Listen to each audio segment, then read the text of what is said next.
नेपालीहरूको उत्सव अनि महान चाड विजया दशमी 2078।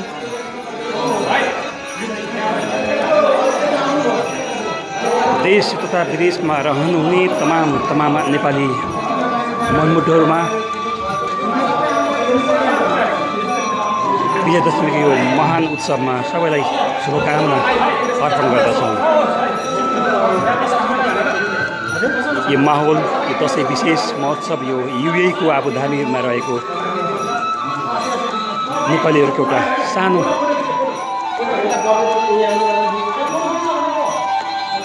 रमाइलो रमझमको यो जमघट दसैँ माहौल हामीले बनाउन प्रयास गरेका छौँ।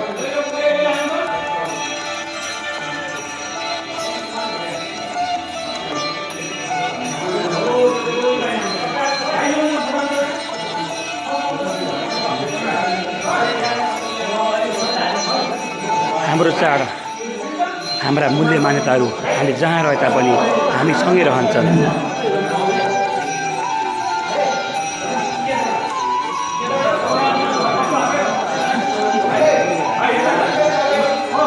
हामी अहिले युएईको आबुधाबीमा रहेको यो नेपालीहरूको यो एउटा सानो काम गर्ने अफिस हो, जहाँ हामीले रातो टिका लगाएर त हामी दसैँ विशेष बनाउन सक्दैन, किनभने यहाँको नियम विशेष गरी यो खाडी देशको एउटा नियम हुन्छ, यो परिधि दिएर हामी रहनै पर्ने हुन्छ।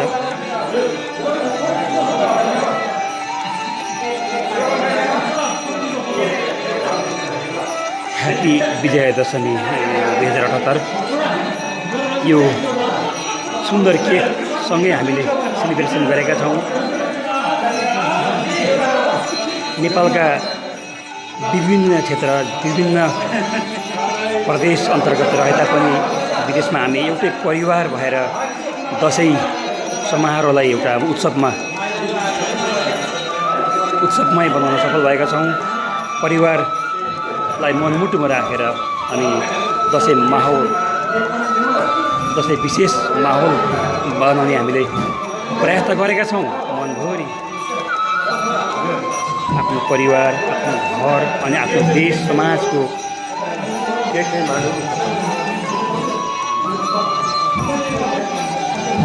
मुरी सम्झना बोकेर यो माहौललाई हामीले दसैँ विशेष बनाउने प्रयास गरेका छौँ। कति राम्रो ढाका टोपी,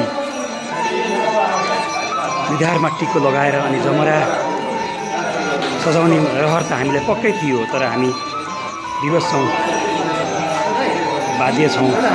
यहाँको नियम अनि परिधिलाई हामीले अँगाल्नुपर्छ।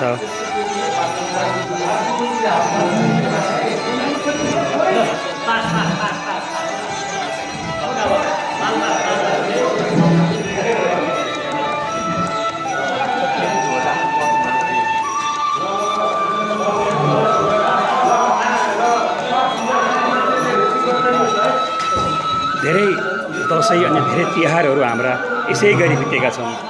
यो हाम्रो बाध्यता भनौँ।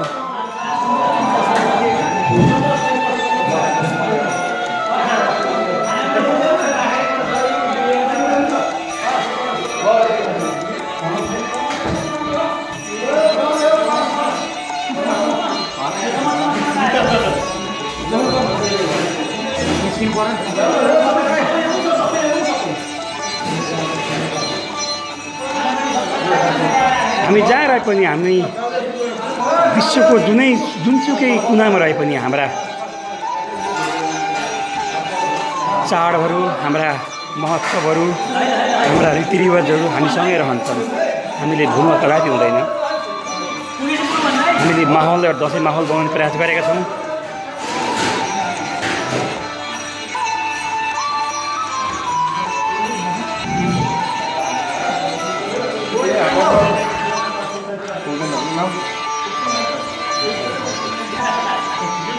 अहिले त अब आजको परिकारतर्फ मैले तपाईँहरूको ध्यान मोडेको छु। दसैँ विशेष खालका परिकार आज यहाँ तयार भएका छन्।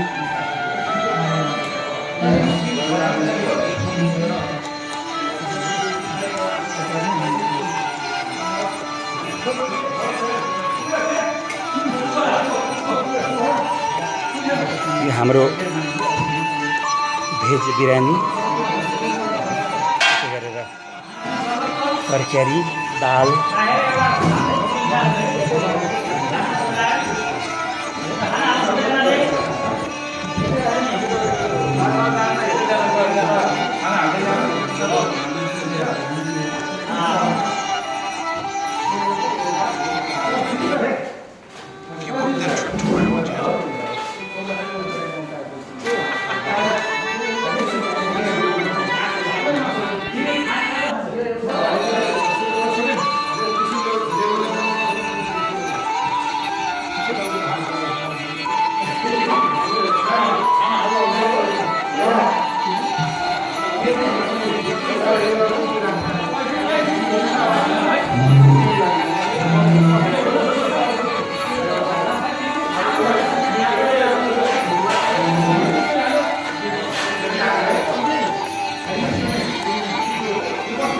मिठो केकको स्वादसँगै दसैँलाई हामीले मिठो बनाउने प्रयास गरेका छौँ।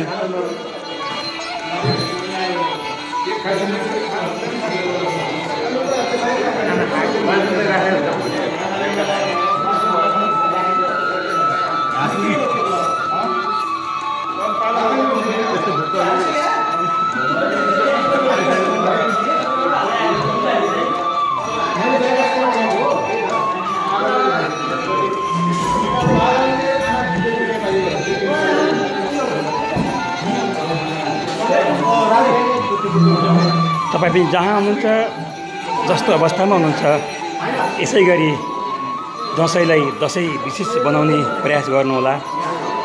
हामी छौँ विदेशमा, तर मन छ हाम्रो नेपालमा।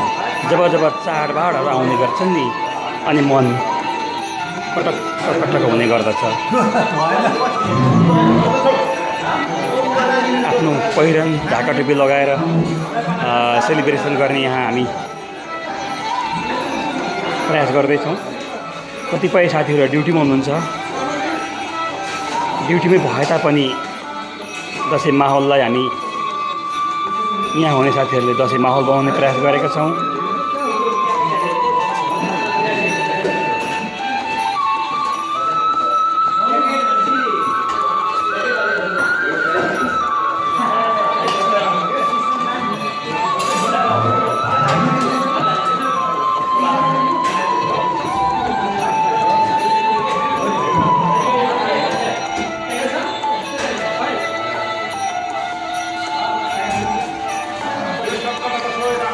नेपालीहरूको यो महान पर्वको विदेश बसाइको क्रमको यो हाम्रो सानो एउटा दसैँ माहौललाई हेरेर पक्कै तपाईँले पनि आफ्नो दसैँ राम्रोसँग मनाइरहनु भएको होला। हाम्रो दसैँ यस्तै भयो, तपाईँहरूको दसैँ राम्रो भयो होला।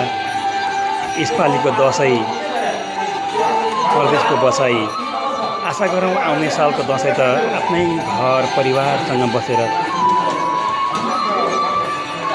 माता दुर्गा भवानीको आशीर्वाद ग्रहण गर्दै आफूभन्दा माथिका मानिसबाट टीका ग्रहण गरी आशीर्वाद दिन पाइनेछ।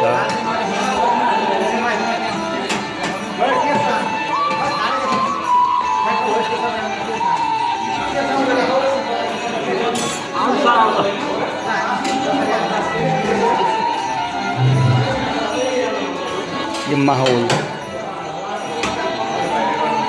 यो रमाइलो पल हरेक मानिसको लागि ऐतिहासिक बनेर जान्छ। हामी भन्छौँ नि दसैँ आयो,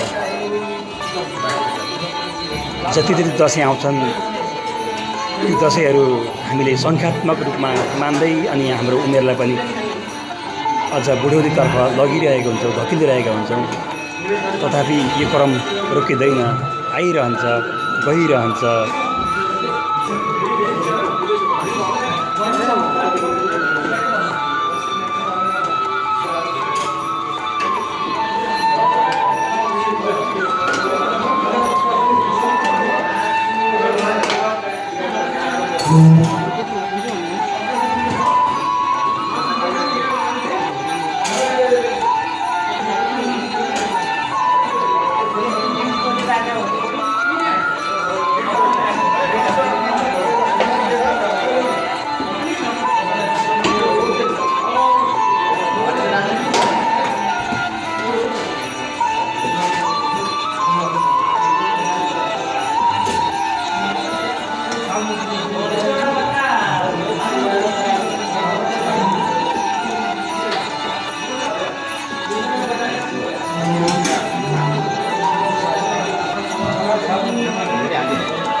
हामीलाई पनि मन थियो, रहर थियो, निधारमा रातो टिका अनि कानमा जमरा सिउरेर दसैँलाई साँच्चै दसैँ माहौल बनाउने। तथापि हामी यहाँ विशेष गरी यो मुसलमानको देशमा छौँ। यहाँको नियम, यहाँको कानुनअनुसार हामीले त्यो परिधिभित्र रहनै पर्छ। एक त हामी यहाँको एउटा सीमित एरियाभित्र छौँ जहाँ हामीले मन लागेर हाम्रा चाडहरूलाई आत्मसात गर्न पाउँदैनौँ। तथापि हामीले हाम्रो चाड, हाम्रो उत्सवलाई विशेष उत्सव बनाउने प्रयास गरेका छौँ।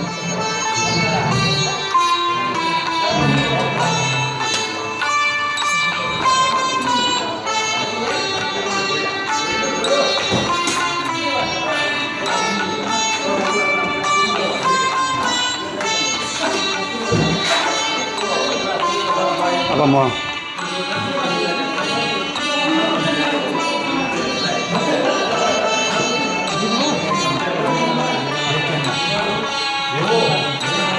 विशेष त हामी दसैँलाई एउटा मासुको परिकारको चाड पनि मान्ने गर्छौँ। मिठा मिठा मासुका परिकार बनाएर हामी परिवारमा बसेर रमाइलो मिठो मिठो खाएर दसैँ मनाउने गर्छौँ अनि राम्रा लुगा लगाएर दसैँ मनाउने गर्छौँ।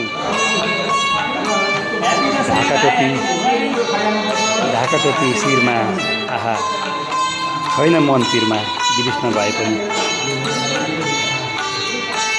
हामी नेपालका विभिन्न जिल्लामा घर भए पनि विदेशमा एउटै परिवार भएर दसैँ माहौल बनाउने एउटा ऐतिहासिक घडी मिलेको छ।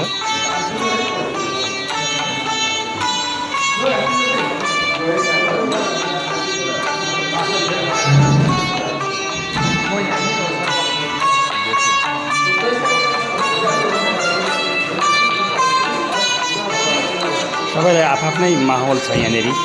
कतिपयलाई आफ्नो मोबाइलभित्र क्यामेराभित्र आफ्नो फोटो, साथीहरूको फोटो कैद गरेर दसैँलाई एउटा जीवन्त बनाउने प्रयास गर्नुभएको छ।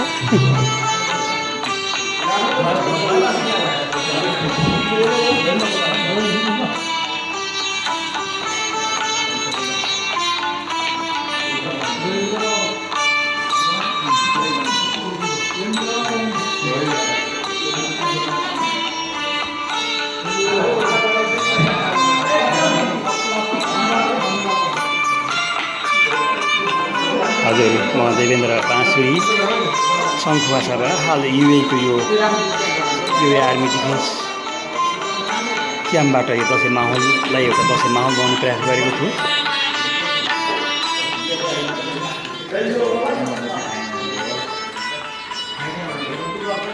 नमस्कार सबै नेपालीहरूलाई, विशेष गरेर देश अनि प्रदेशमा रहने सबै नेपालीहरूलाई फेरि पनि विजया दशमीको हार्दिक शुभकामना व्यक्त गर्दछु। खुसी रहनुहोस्, जहाँ हुनुहुन्छ सुखी रहनुहोस् अनि मनलाई दत्तचित्त बनाएर दसैँ माहौल, दसैँलाई दसैँ विशेष बनाउनु होला भन्दै यो अहिलेको माहौलबाट म बिदा हुन्छु। यसपालिको दसैँ यस्तै भयो, आउने दसैँ परिवारसँग बसेर मनाउन पाइयोस्। सबैलाई फेरि पनि शुभकामना। हस्त अहिले बाई बाई, शुभ विजय।